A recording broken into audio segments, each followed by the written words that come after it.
England have just beaten Denmark by 2 goals to 1 in extra time and are through to the semi-finals, to the final of Euro 2020. And I have to say,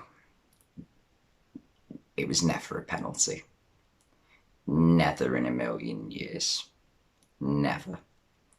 Um, Sterling dived.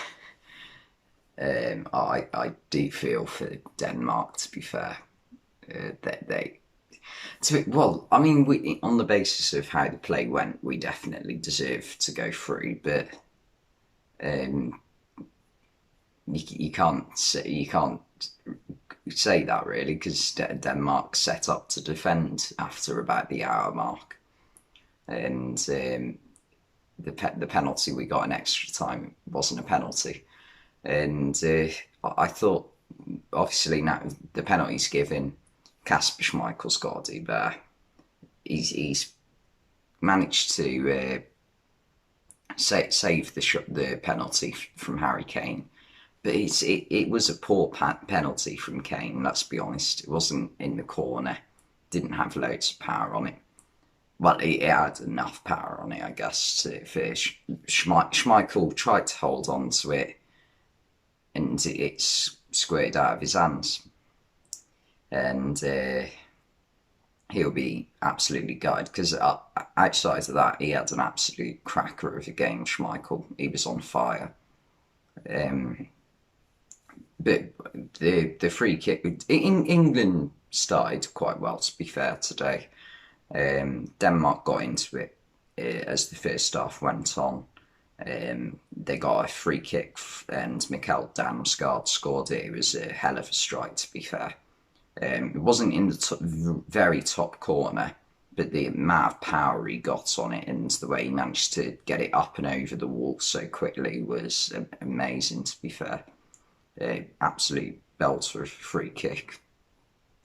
And England responded quite well to it, to be fair. Harry Kane played an absolutely amazing ball through to Bukayo Saka. Saka did really well to time the cross and get it into the right area. Sterling nearly got onto it, but Simon Kjær got there first and put it into the roof of his net. Um, and that was just after Sterling missed a ridiculously good chance. He had to score.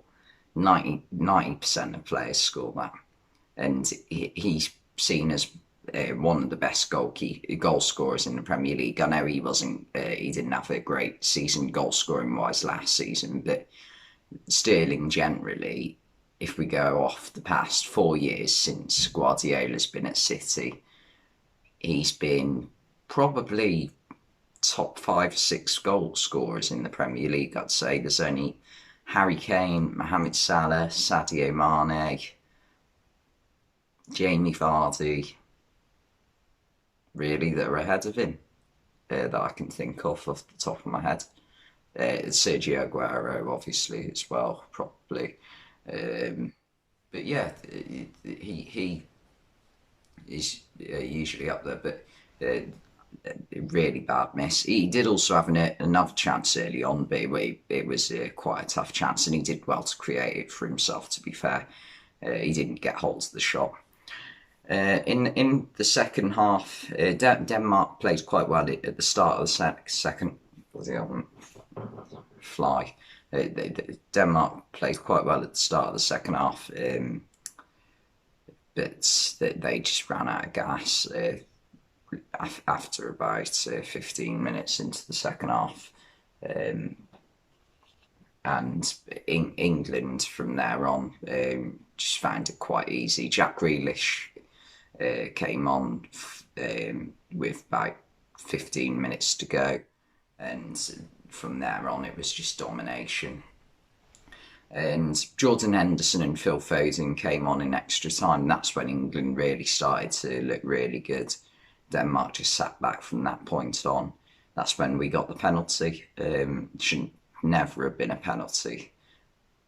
But I mean, I can't complain, can I? I'm an England fan, but I can't imagine what it'd be like. You'd feel like if you're a Denmark fan. I know the ones inside the crowd, it's difficult because they don't know it shouldn't have been a penalty. Like it's it looked like there might have been contact between Sterling and I think it might I can't remember who it was. I think it was Anderson, but there wasn't, and the referee got it wrong. In fact, that straight after we scored the rebound from the penalty, um, Henderson got clattered by a Denmark player, and that looked like more of a penalty than the first one. But they didn't even check it because they knew. I think they must have known that. All right, we've given England one that we probably shouldn't have given them, and so we're not even going to consider giving them another. Oh, I don't know. Um, anyway, England are through to the final on Sunday. I can't wait. Against Italy, it's going to be tough. I think we can do it. It's Italy. It was a really good game against Spain last night for Italy, but I don't think they're unbeatable. I think we can beat them, but I also think they can beat us. The only real negative of tonight's game is our unbeaten run has no, not our unbeaten run, our clean sheet runs gone. We conceded, and Pickford he didn't really put a foot wrong in terms of saving things, but some of his distribution tonight was absolutely appalling. It was comedic at times, some of it, but you know, every goalkeeper has a bad game every now and again. Better to have it against Denmark in the semi-finals than it is to have it against Italy in the final. That's one way of looking at it. But anyway, England are through to the final. Thanks for watching, and I'll see you next time.